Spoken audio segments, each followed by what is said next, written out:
अस्सलाम वालेकुम dear students, उम्मीद है आप सब ठीक होंगे। मैं हूँ वकार अहमद अपने चैनल मैथ की दुनिया से। आज हम सॉल्व करेंगे एक्सरसाइज 6.2 का क्वेश्चन नंबर 2 और क्वेश्चन नंबर 2 में आज पार्ट 3 सॉल्व करेंगे। हमारे पास क्वेश्चन है सिंप्लीफाई और इस पार्ट में हमने सिंप्लीफाई करना है x² minus 5x plus 4 divided by x² minus 3x minus 4 divided by x³ minus 4x² plus x minus 4 divided by 2x minus 1। तो इस क्वेश्चन को सिंप्लीफाई करने के लिए सबसे पहले हम x² माइनस 5x प्लस 4 और x² माइनस 3x माइनस 4 को फैक्टराइज करेंगे और नीचे इसको इस तरह लिखेंगे। x² हम इसी तरह ही लिखेंगे, प्लस 4 भी हम इसी तरह ही लिखेंगे। ये प्लस 4 मैंने यहाँ पे इसी तरह ही लिख लिया। अब यहाँ पे माइनस है तो माइनस भी हम इसी तरह ही लिखेंगे और वेरिएबल हमारे पास x है तो वेरिएबल x भी हम इसी तरह ही लिखेंगे। अब 5 की जगह हमने ऐसे दो नंबर लिखने हैं कि जिनका सम हमारे पास 5 के बराबर हो। तो अगर हम यहाँ पे चेक करें तो 4 + 1 से आता है 5, 4 + 1 के सम से आता है 5 और इन दोनों नंबर्स के प्रोडक्ट से हमारे पास आना चाहिए 1 × 4 से आता है 4, प्रोडक्ट इन दोनों नंबर्स का 4 आना चाहिए। तो यहाँ पे हम चेक करते हैं, अगर 4 को हम 1 से मल्टीप्लाई करें तो आंसर हमारे पास 4 ही आता है।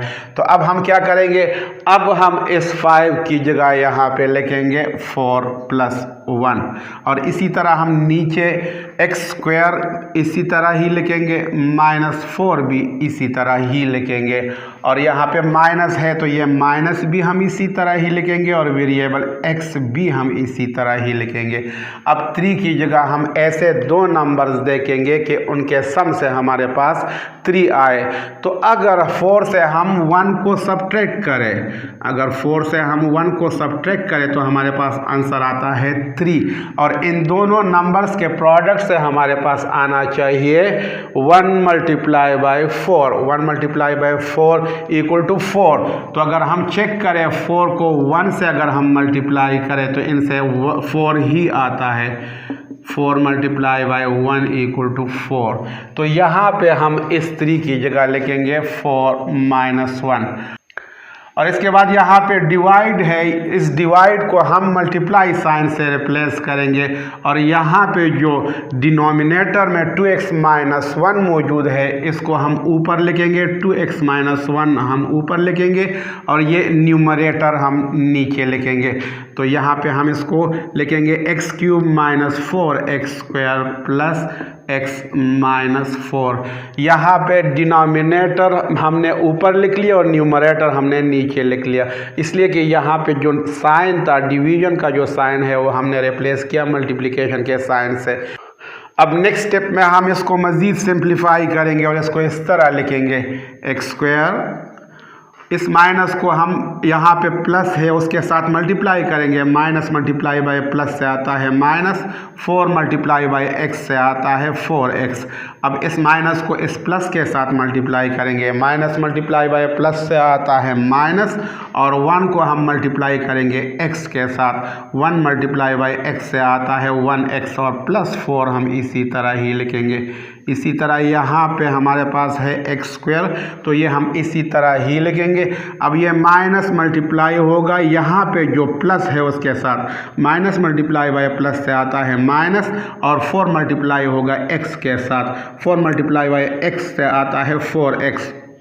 अब ये माइनस मल्टीप्लाई होगा माइनस के साथ, माइनस मल्टीप्लाई बाय माइनस से आता है प्लस और 1 को हम मल्टीप्लाई करेंगे x के साथ, 1 मल्टीप्लाई बाय x से आता है 1x और -4 हम इसी तरह ही लिखेंगे।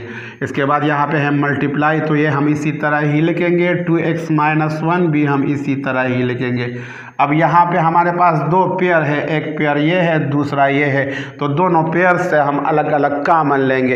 इस पेयर से हम x² कॉमन ले सकते हैं, तो जब x² यहाँ से हम कॉमन लेंगे तो यहाँ पे हमारे पास x बाकी रह गया और यहाँ पे हमारे पास -4 बाकी रह गया। इसी तरह यहाँ पे इस पेयर से हम +1 कॉमन लेंगे, जब +1 हम यहाँ से कॉमन लेंगे तो यहाँ पे x बाकी रह गया और यहाँ पे -4 बाकी रह गया। अब नेक्स्ट स्टेप में हम इसको मज़ीद सिंप्लीफाई करेंगे और इसको इस तरह लिखेंगे, यहाँ पे भी हमारे पास दो पेयर है, एक ये है और दूसरा ये है, तो यहाँ से भी हम x को कॉमन लेंगे, इस पेयर से हम x को कॉमन लेंगे। जब x हम यहाँ से कॉमन लेंगे तो हमारे पास यहाँ पे x बाकी रह गया और यहाँ पे -4 बाकी रह गया, और इस पेयर से हम -1 कॉमन लेंगे। जब -1 हम यहाँ से कॉमन लेंगे तो x हमारे पास यहाँ पे बाकी रह गया और यहाँ पे हमारे पास -4 बाकी रह गया, डिवाइडेड बाय इस पेयर में हम x को कॉमन लेंगे। यहाँ पे भी दो पेयर है, एक ये है और दूसरा ये है, तो सबसे पहले इस पेयर से हम x कॉमन लेंगे। जब x हम यहाँ से कॉमन लेंगे तो x हमारे पास यहाँ पे बच जाता है, तो x यहाँ पे लिखेंगे। इसके बाद यहाँ पे हमारे पास बच जाता है -4, तो -4 हम यहाँ पे लिखेंगे और इस पेयर से हम +1 कॉमन लेंगे। जब +1 हम यहाँ से कॉमन लेंगे तो यहाँ पे x बाकी रह गया और यहाँ पे -4 बाकी रह गया, मल्टीप्लाई बाय 2x - 1 हम इसी तरह ही लिखेंगे, डिवाइडेड बाय, अब यहाँ पे हम देख सकते हैं कि x - 4 यहाँ पे भी मौजूद है और यहाँ पे भी मौजूद है, तो अब हम यहाँ से x - 4 को कॉमन लेंगे।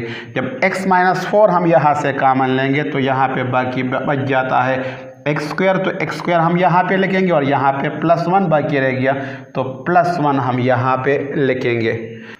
अब नेक्स्ट स्टेप में हम इसको मज़ीद सिंप्लीफाई करेंगे और इसको यहाँ पे इस तरह लिखेंगे, यहाँ पे हमारे पास x - 4 मौजूद है और यहाँ पे भी x - 4 मौजूद है, तो x - 4 हम यहाँ से कॉमन लेंगे। जब x - 4 हम यहाँ से कॉमन लेंगे तो हमारे पास यहाँ पे x बाकी रह गया और यहाँ पे -1 बाकी रह गया, तो यहाँ पे हम लिखेंगे multiply by x - 1 divided by, अब यहाँ पे हम देख सकते हैं कि x - 4 यहाँ पे भी मौजूद है और यहाँ पे भी मौजूद है, तो यहाँ से भी हम x - 4 को कॉमन लेंगे। जब x - 4 को हम यहाँ से कॉमन लेंगे तो यहाँ पे x बाकी रह गया और यहाँ पे +1 बाकी रह गया, तो यहाँ पे हम लिखेंगे multiply by x + 1 multiply by 2x - 1 हम इसी तरह ही लिखेंगे और नीचे हमारे पास x - 4 मल्टीप्लाई बाई x² + 1 मौजूद है, तो ये भी हम इसी तरह ही लिखेंगे x² + 1। अब नेक्स्ट स्टेप में हम इसको इस तरह भी लिख सकते हैं, x - 4 multiply by x - 1 multiply by, इस मल्टीप्लाई की जगह हम यहाँ इसको इस तरह लिखेंगे 2x - 1 divided by x - 4 multiply by x + 1 multiply by x - 4 multiply by x² + 1। अब यहाँ पे हम देख सकते हैं कि x - 4 यहाँ पे ऊपर मौजूद है और यहाँ पे नीचे मौजूद है, तो ये आपस में कैंसिल हो जाएंगे।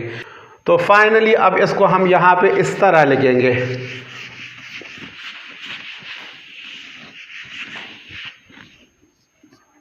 x - 1 मल्टीप्लाई बाई 2x - 1 हमारे पास ऊपर बाकी रह गया, तो हमने x - 1 मल्टीप्लाई बाई 2x - 1 ऊपर लिख लिया और नीचे हमारे पास बाकी रह गया x + 1 multiply by x - 4 multiply by x² + 1। तो ये फाइनल आंसर आ गया इस क्वेश्चन का आंसर।